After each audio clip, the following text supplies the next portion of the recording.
Hola, ¿cómo están? Bienvenidos de vuelta. Soy el Dr. Marco y en esta ocasión en Sinapsis vamos a ver el tema de neuropatía diabética. Vamos a enfocar en neuropatía diabética. Vamos a ver qué es esto, por qué es importante y a quién le puede dar en qué momento de la diabetes.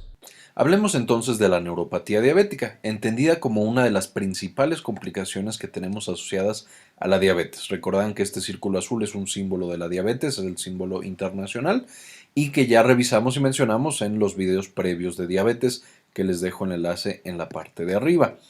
Entonces, para esto tenemos que entender un poquito acerca de los nervios. Muy brevemente, nosotros podemos dividir a todo el sistema nervioso en dos componentes principales, sistema nervioso central versus sistema nervioso periférico.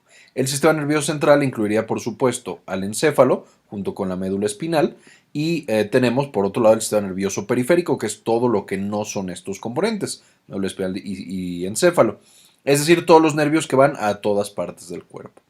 Y por supuesto, la gran diferencia entre sistema nervioso central y periférico es la presencia de la barrera hematoencefálica que protege al sistema nervioso central, que también ya hicimos un video en el pasado, por si quieren revisarlo.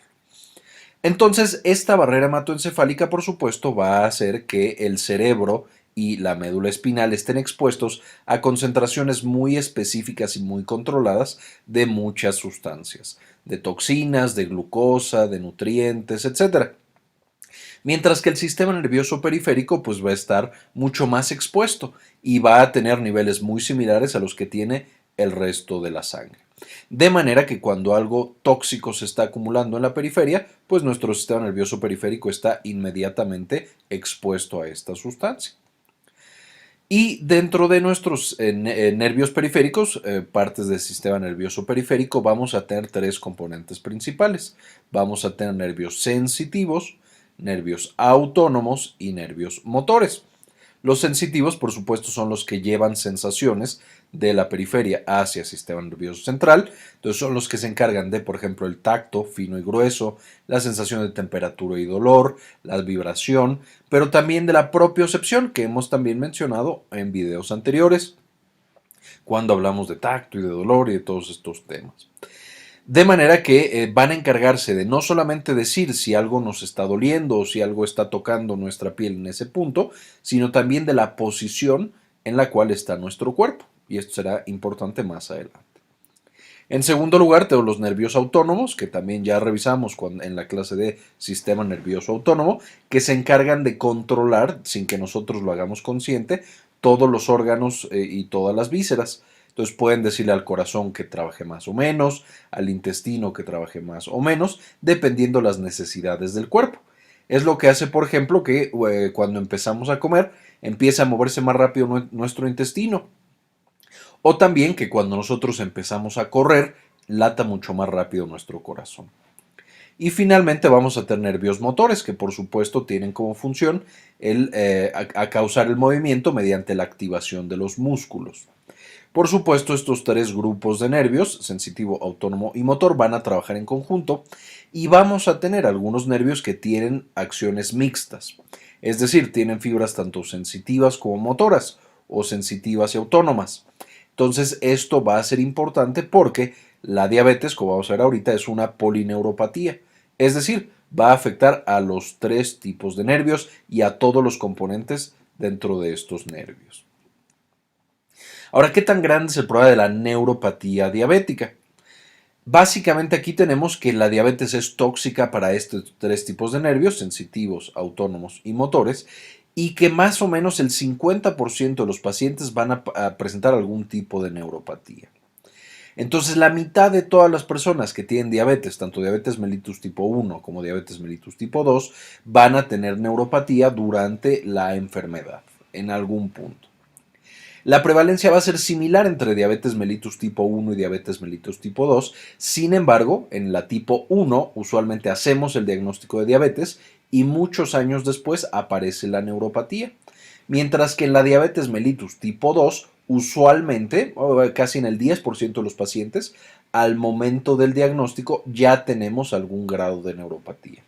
Por supuesto, también nos habla de que la diabetes mellitus tipo 2 es usualmente una enfermedad mucho más indolente, que cuando el paciente llega al diagnóstico ya tiene años de haber tenido esa alteración y esa enfermedad, mientras que la diabetes tipo 1 se diagnostica rápido porque puede poner en riesgo, pone en riesgo la vida de las personas. Aunque de nuevo ambas, tanto diabetes mellitus tipo 1 como 2, van a tenerlo la misma prevalencia, aunque en una aparezca mucho antes que en otra. O sea, una en el momento de diagnóstico, en otra después de años de la patología. Ahora, mientras más avanza, por supuesto, tiene una mayor carga sobre la calidad de vida, entonces hace que la vida de los pacientes con diabetes sea mucho peor porque genera caídas frecuentes.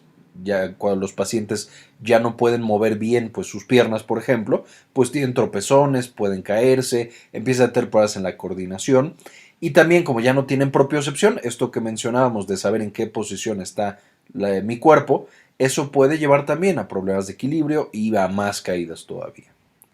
La neuropatía, especialmente cuando tiene componentes sensitivos, pues puede generar dolor, lo cual también genera una pobre calidad de vida y puede llevar frecuentemente a la depresión.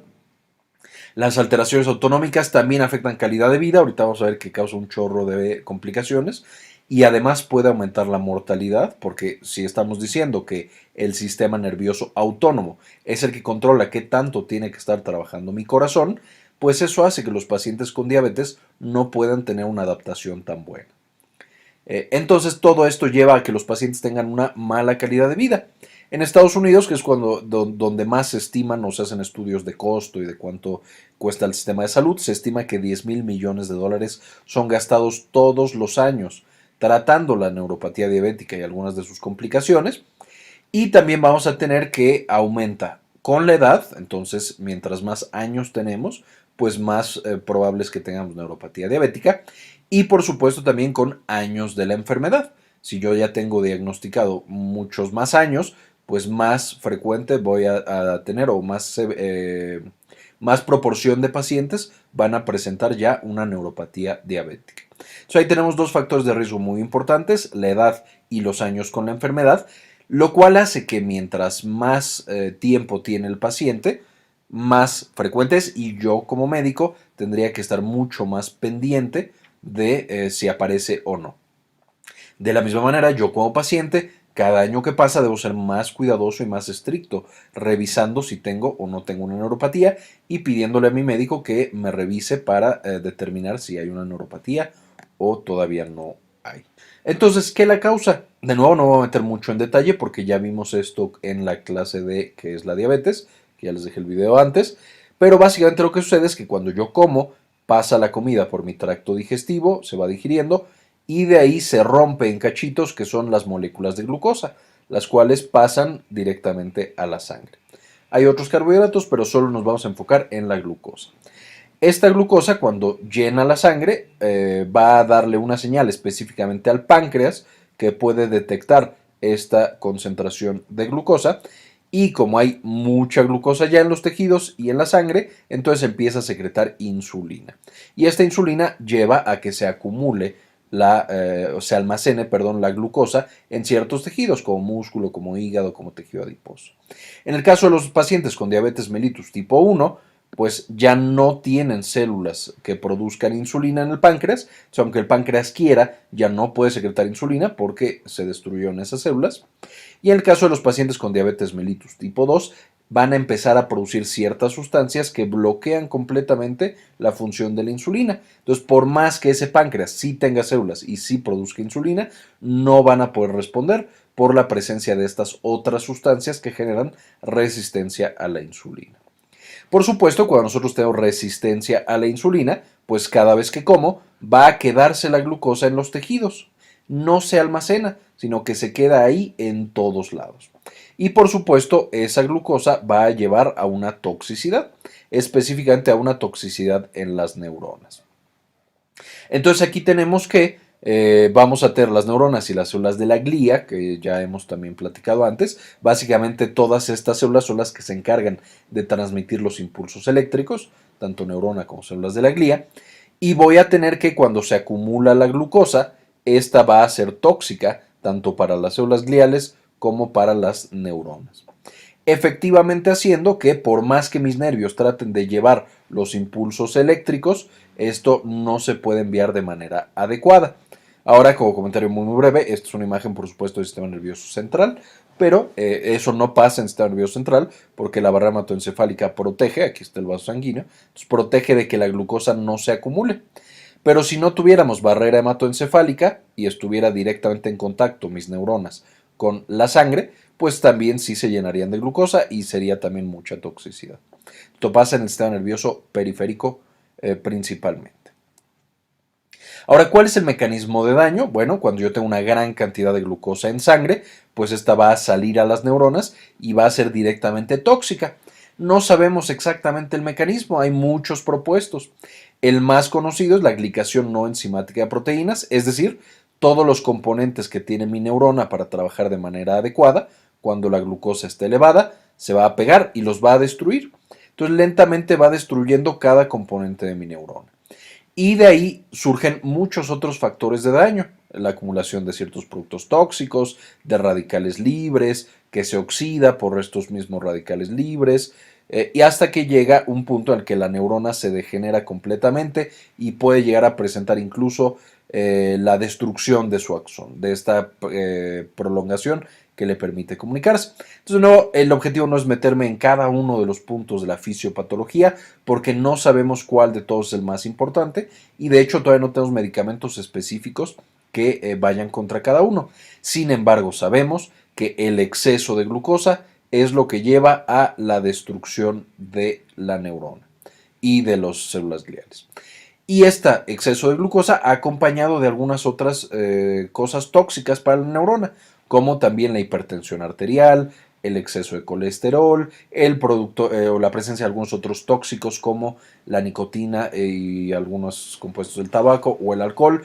Todo eso lleva a que en conjunto con el exceso de glucosa se destruya mi nervio periférico. Ahora, de los nervios periféricos ya sabemos que tenemos tres componentes y se van a ir afectando en diferente proporción, de los nervios más pequeñitos y más susceptibles y débiles a los más grandotes. Entonces, primero siempre vamos a tener un compromiso sensitivo, es decir, las neuronas que se encargan de la sensibilidad son las primeras en verse afectadas. En segundo lugar, vamos a tener compromiso autonómico, que de nuevo son las que van a los órganos a decirles qué tanto tienen que trabajar sin que nosotros nos demos cuenta. Y finalmente vamos a tener compromiso motor.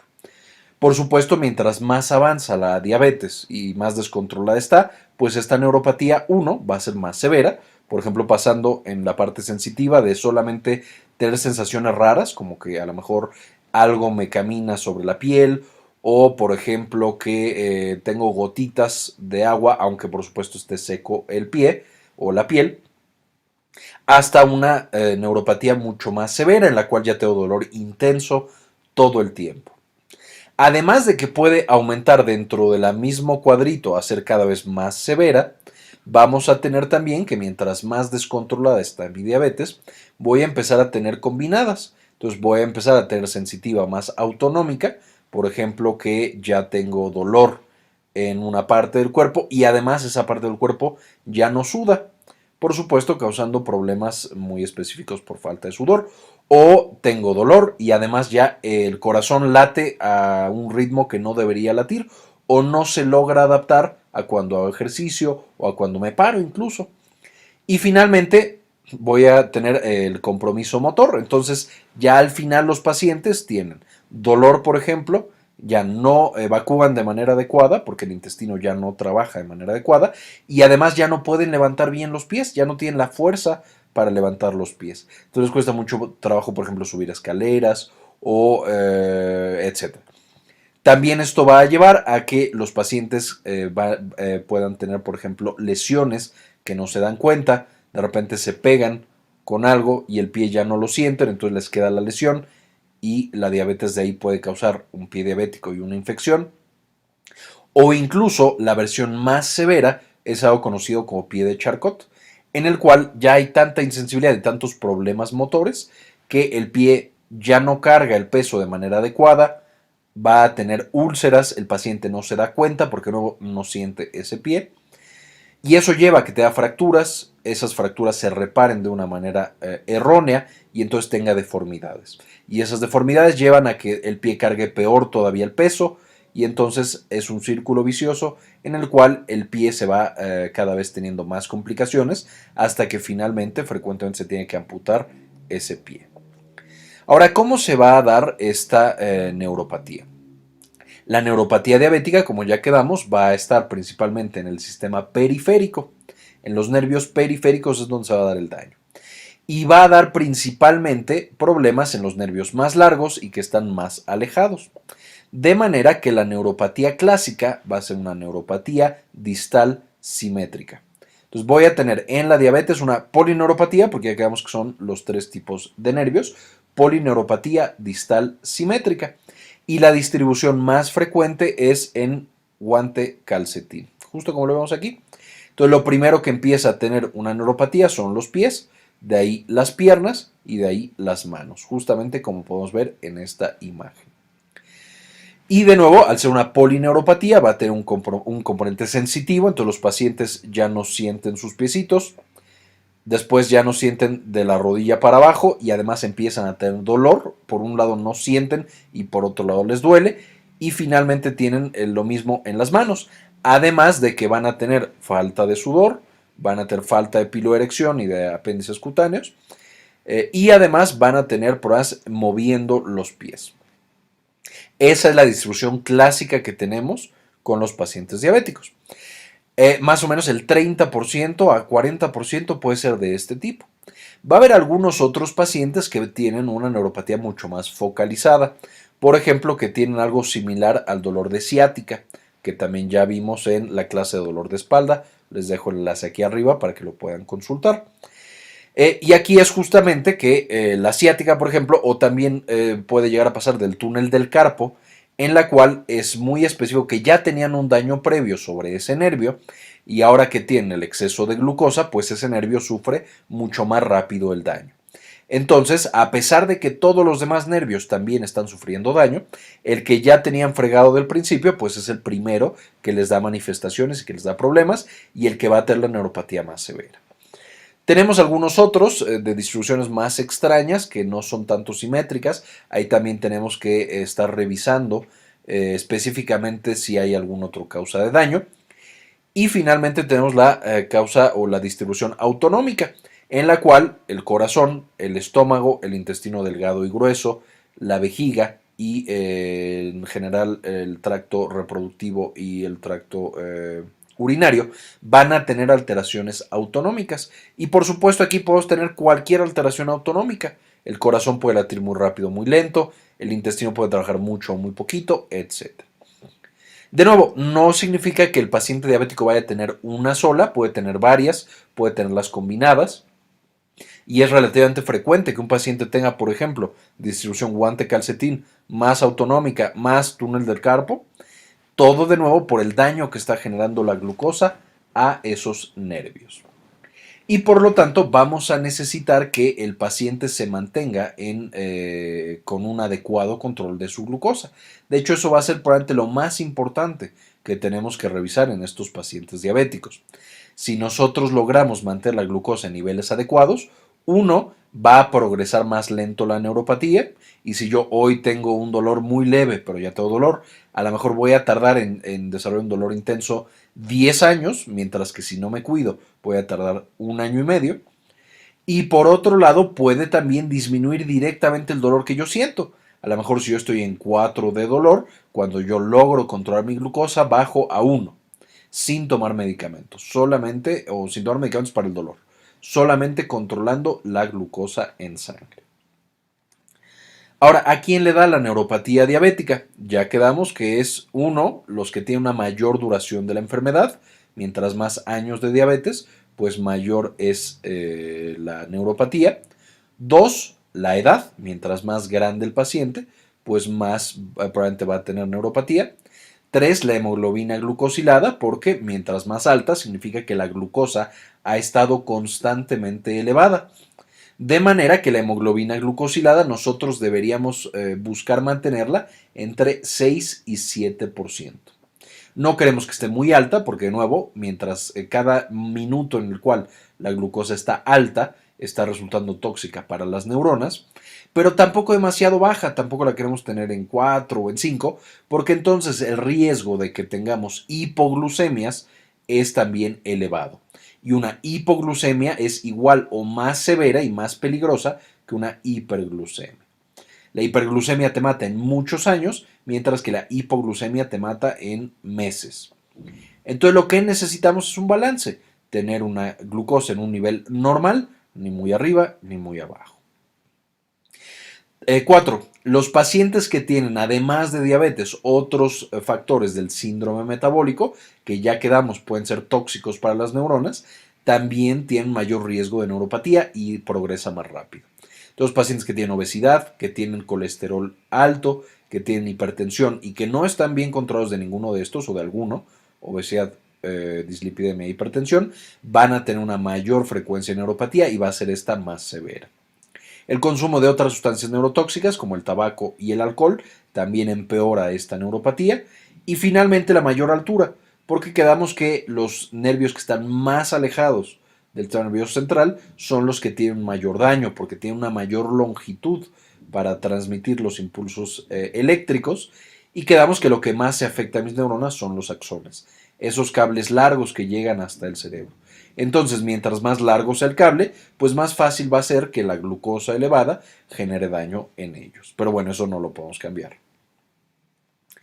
Ahora, de los tres parámetros que vamos a tener, o de los tres tipos de alteración, primero está la sensitiva, ya quedamos que la mayoría de las neuropatías van a ser una polineuropatía simétrica distal, es decir, por ejemplo, en el pie, que es lo primero que se afecta usualmente, voy a tener tanto componentes sensitivos como autonómicos en cuanto a la sudoración y la piloerección, pero también a la apertura de los vasos sanguíneos y al movimiento.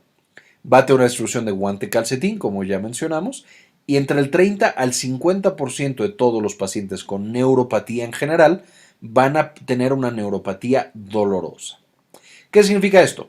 Ya habíamos dicho que de todos los pacientes diabéticos, la mitad van a tener neuropatía, es decir, afección a sus nervios, y de esa mitad, la mitad, o sea, un 25% del original, van a tener dolor en esa neuropatía.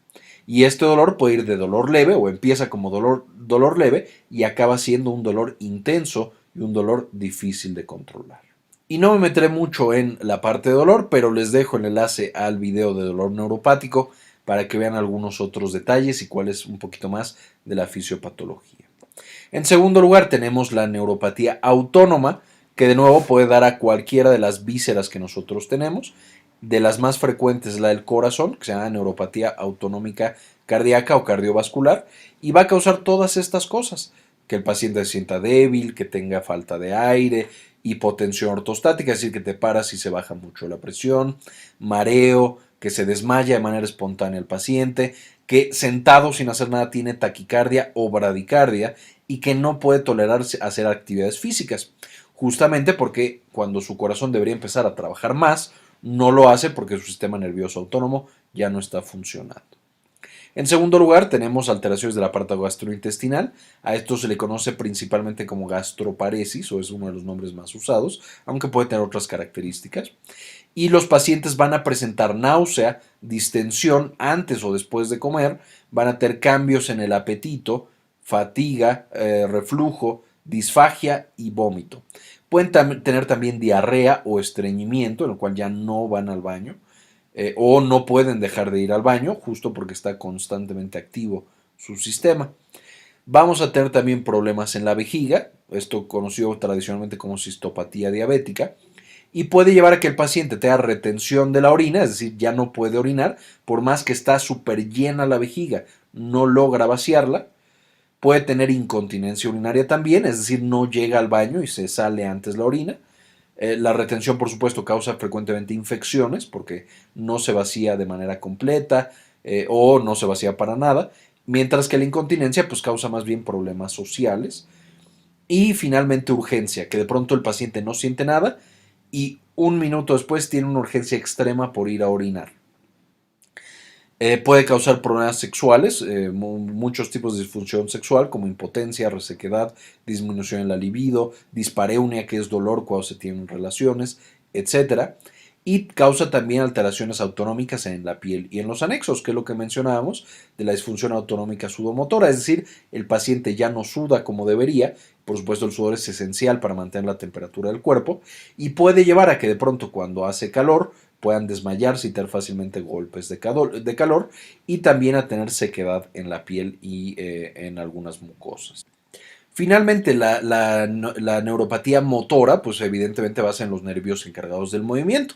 Y ahí lo primero que se va a presentar es debilidad muscular. Por supuesto, la debilidad es difícil de encontrar al principio porque el paciente puede sentir que es normal o ha pasado tan lento que ya se acostumbró. Yo le tengo que pedir al paciente que haga ciertos movimientos y que venza mi fuerza o la fuerza de gravedad para determinar si le causa problemas o no y que tiene debilidad muscular. De nuevo, me enfoco primero en los pies, luego en las piernas, finalmente en las manos. Pueden encontrar también falta de coordinación, esto principalmente se nota en las manos, que es donde necesitamos más coordinación. Tropiezos frecuentes puede presentar el paciente o reportarlos, o yo le pregunto y me dice que sí. Y dificultad para levantar los brazos sobre el nivel de los hombros, que ese también es un indicio de que ya tiene un componente importante de debilidad muscular. Ahora, ¿cómo se diagnostica esta neuropatía? Por supuesto, yo tengo que hacer una exploración muy minuciosa de ese paciente. Sin embargo, también hay algunos cuestionarios que nos pueden orientar. Entonces, el primero es esta herramienta de la Universidad de Michigan para evaluación de neuropatía. Y aquí, contestando estas preguntas, yo puedo saber qué tanto riesgo tiene un paciente de tener neuropatía. Esto no me hace el diagnóstico. Sin embargo, me puede decir qué pacientes están en riesgo. Si yo tengo más de 2 preguntas alteradas, que yo contesto algo que no es normal, entonces yo necesito una evaluación mucho más estricta. Y son estas preguntas: ¿tiene las piernas y o los pies entumecidos? En la semana, esto se contesta en la semana previa, o sea, en la semana que acaba de pasar. ¿Alguna vez has tenido dolor de tipo ardor en piernas y o pies? ¿Son tus pies demasiado sensibles al tacto? ¿Presentas calambres en tus piernas o en tus pies? ¿Presentas sensación de pinchazos en piernas o pies? ¿Sientes dolor cuando las cubiertas de la cama tocan tu piel?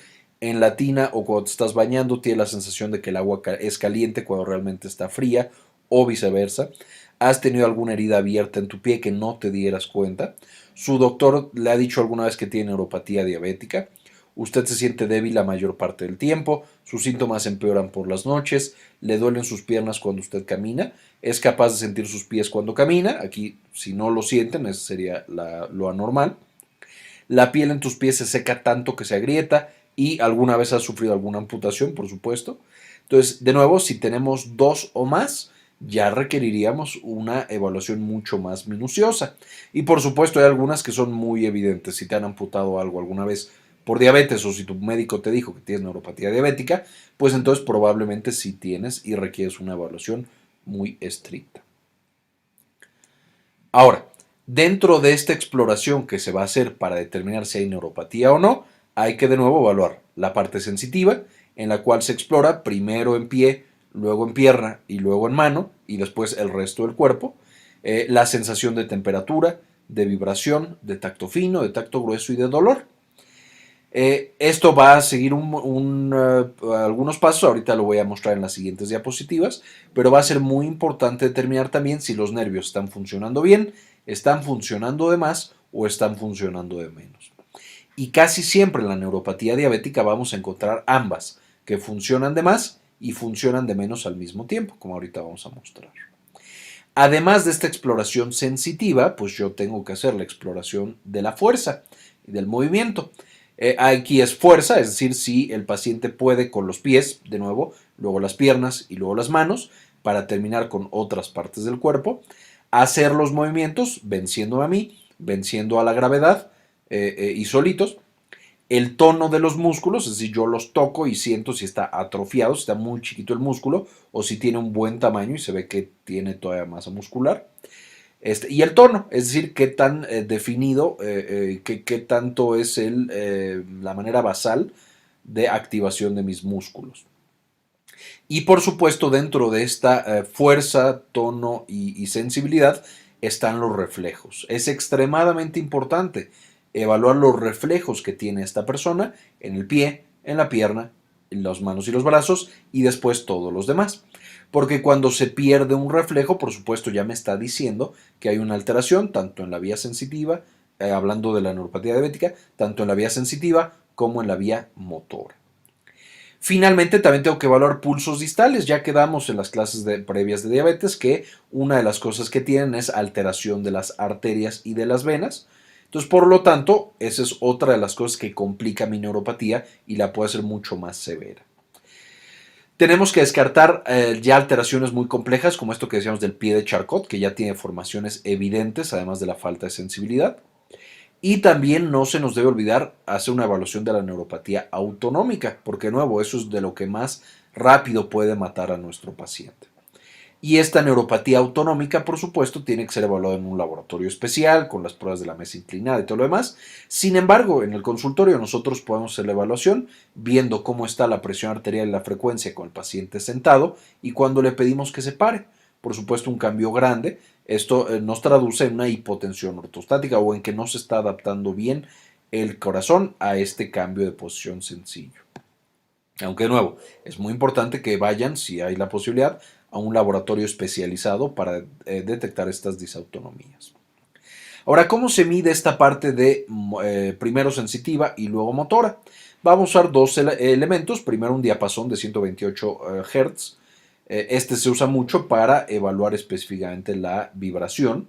Y también vamos a usar un filamento de 10 gramos. Este filamento ya está probado y básicamente cuando tú estimulas cierta parte del pie, pues da percepción mecánica, mientras que esto sería percepción de vibración. Y vamos a tener que evaluarlo en 10 puntos. Estos 10 puntos son esenciales para hacer el tamiz, para yo hacer el primer diagnóstico de si tiene o no tiene neuropatía. Vamos a ponerlo en la punta del dedo gordo del pie, el punto dedo medio del pie y el dedo chiquito del pie. Entonces ahí tengo mis primeros 3 puntos. Luego tengo estos 3 puntos que siguen, 2 puntos más abajo y un punto en el talón del pie. Entonces el diapasón en cada uno de estos puntos del pie. Y por supuesto después el filamento en cada uno de estos puntos del pie. Esto se tiene que evaluar de manera simétrica, es decir, tanto en pie derecho como en pie izquierdo. Y quedamos que la neuropatía de los pacientes diabéticos es una neuropatía que es distal, es decir, primero la vamos a encontrar en estos puntos del pie, va a ser también simétrica.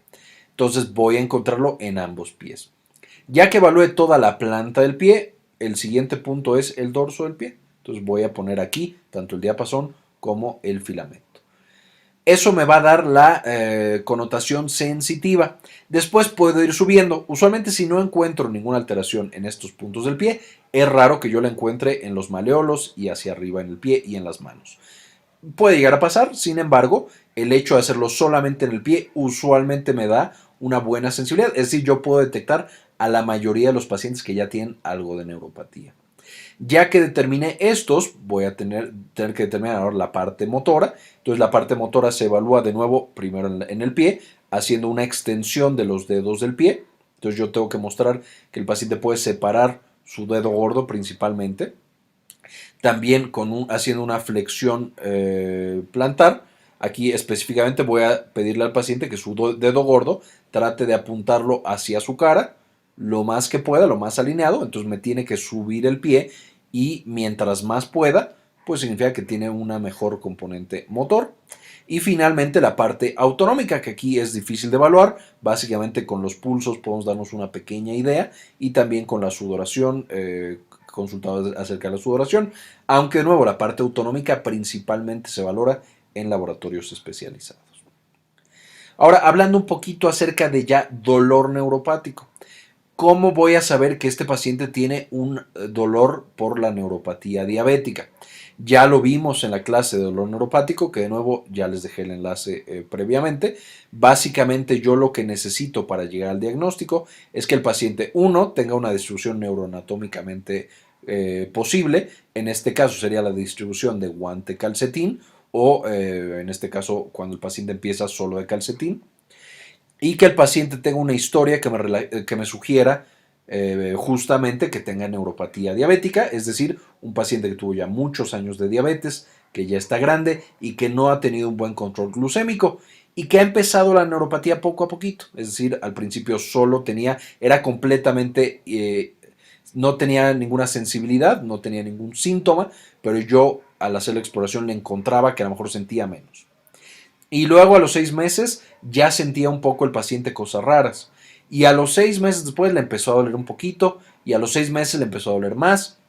Es decir, tiene que ir avanzando poco a poco. Si de pronto le aparece de un día a otro muy intensa, eso probablemente no es una neuropatía diabética. Entonces, ya que tengo estos dos primeros puntos, le hago la exploración y yo debo de tener, ahí debo ser capaz de detectar signos positivos y signos negativos. Es decir, que el nervio trabaja más y que el nervio trabaja menos al mismo tiempo.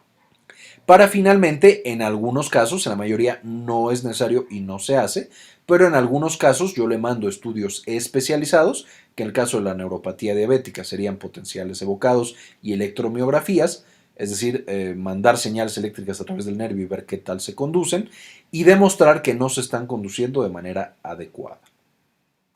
De nuevo, este último paso no siempre se hace y no es completamente necesario para llegar a un diagnóstico probable de dolor neuropático, que es al que llegamos casi siempre y es con el que iniciamos tratamiento.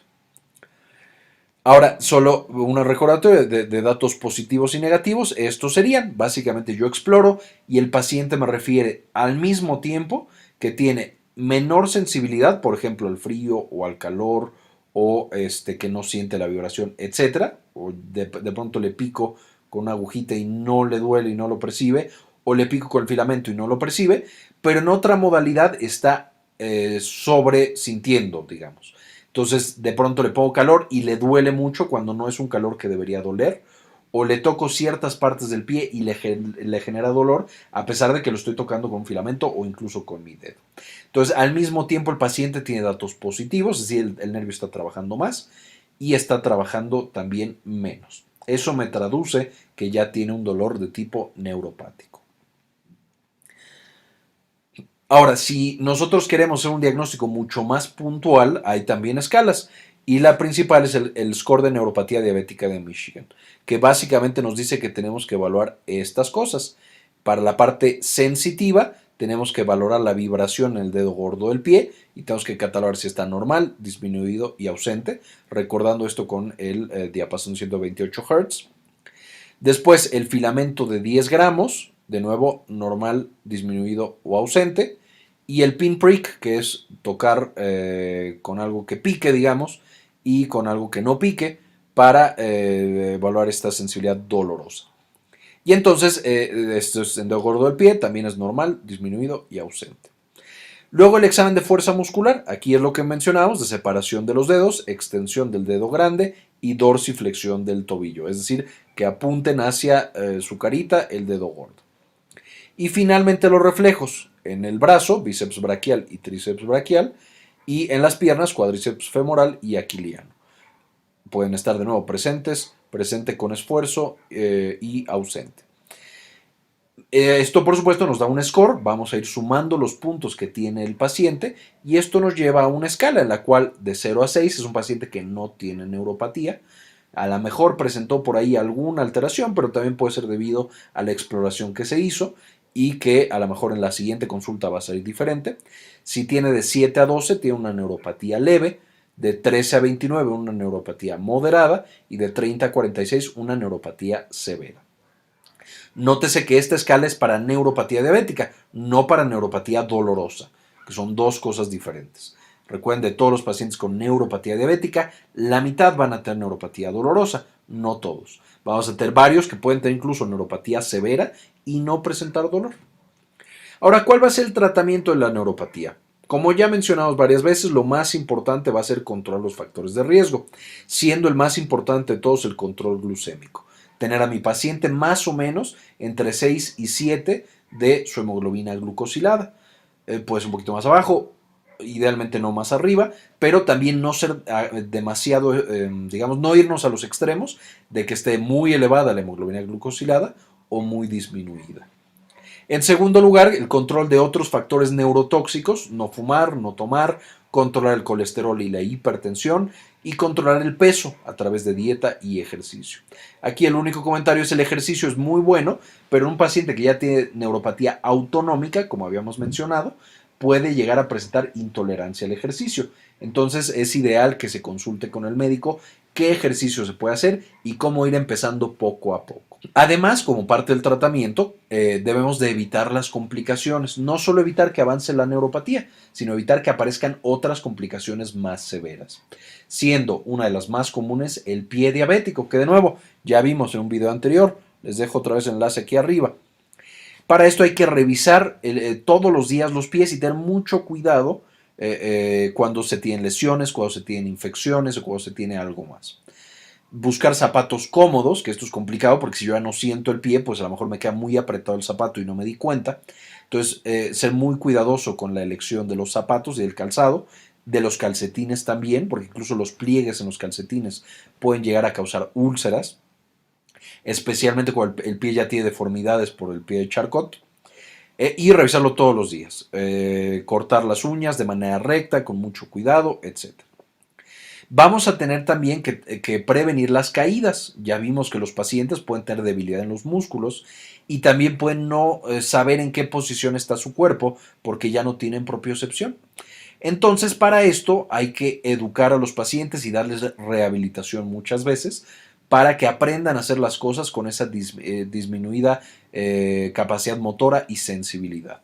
Entonces, muy importante mandar a los pacientes a rehabilitación para la prevención de caídas. Aquí también, por supuesto, se incluyen ciertos ejercicios como yoga, como tai chi y como algunos otros que pueden tener buenos resultados en la recuperación de masa muscular y de otros de estos factores.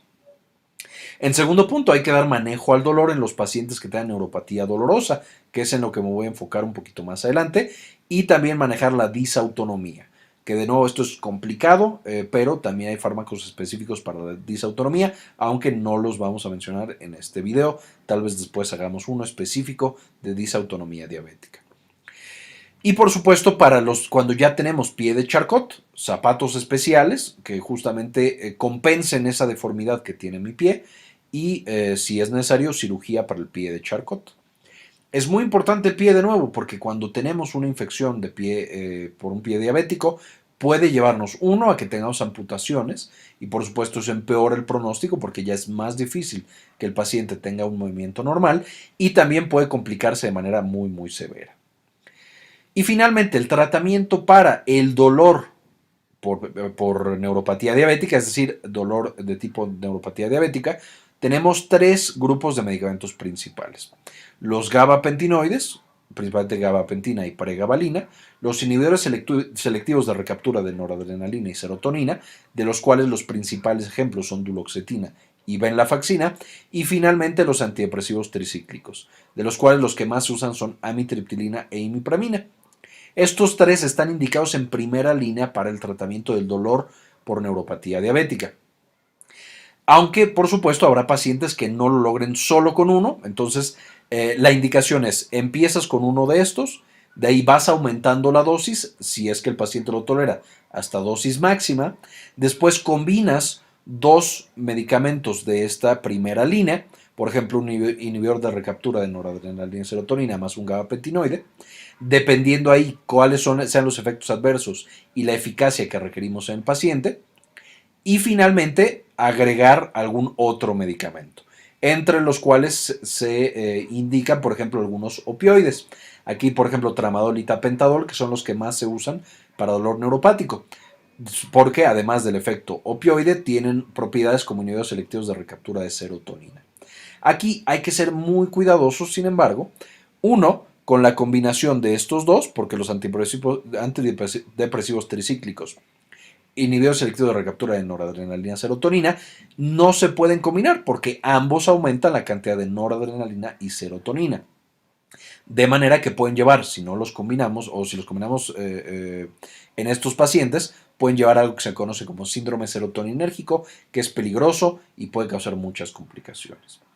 También por esto mismo debemos ser cuidadosos entre la combinación de estos más alguno de estos que tenemos aquí arriba. Sí se pueden combinar, pero con mucho cuidado. Después de estos hay 1000 otros medicamentos, no están tan comprobados, que si la lidocaína tópica, la capsaicina, etcétera, etcétera, y por eso solo menciono estos que tenemos aquí. Y de todos estos solamente voy a poner los más seguros, que son los que más se utilizan, aunque de nuevo hay otros ejemplos que se pueden utilizar. Entonces, primero la gabapentina se da a 900 miligramos por día en 3 tomas, con una dosis máxima de 3600 miligramos día en 3 tomas. Hay que siempre tener mucho cuidado con los eventos adversos que tienen los medicamentos en estos pacientes, porque por ejemplo la gabapentina de manera natural causa mareo, causa confusión y causa caídas.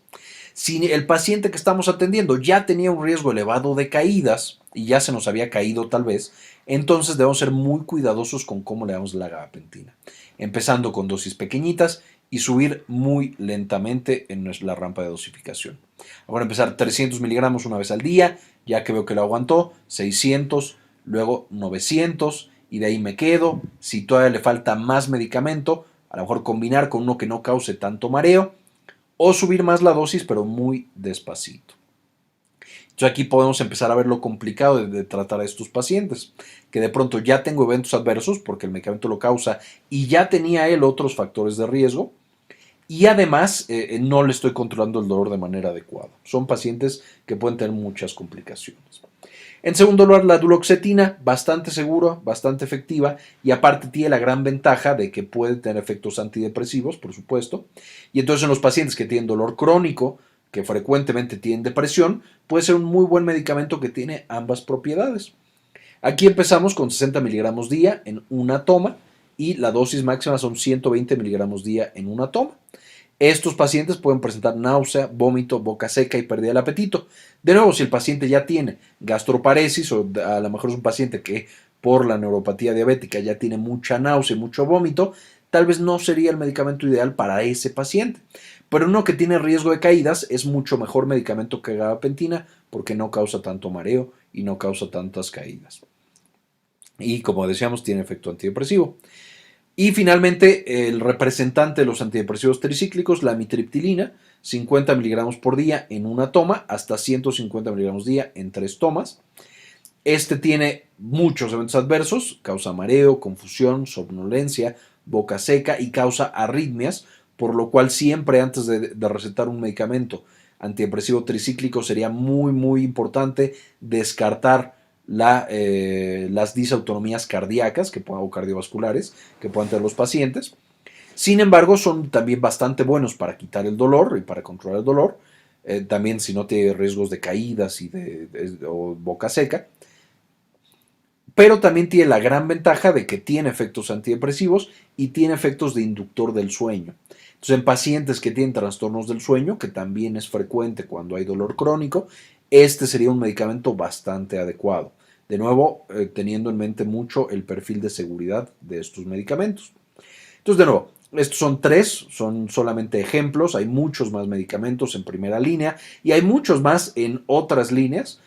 La recomendación es empezar con un medicamento en primera línea. Si no funciona, ya que lo tengo en dosis, por lo menos dosis óptima, que serían estas de aquí, y ya no quiero llevar a dosis máxima, puedo combinarlos, ya sea un gabapentinoide más alguno de estos de acá, ya sea antidepresivo tricíclico o inhibidor selectivo de recaptura de serotonina y noradrenalina, no combinando estos dos, solo este con este o este con este de acá. Y si no funciona, entonces ya considerar agregar segunda y tercera línea. Ahí ya puedo agregar opioides en dosis bajas, a lo mejor opioides de rescate, a lo mejor dar algo tópico más estos medicamentos, etcétera, etcétera.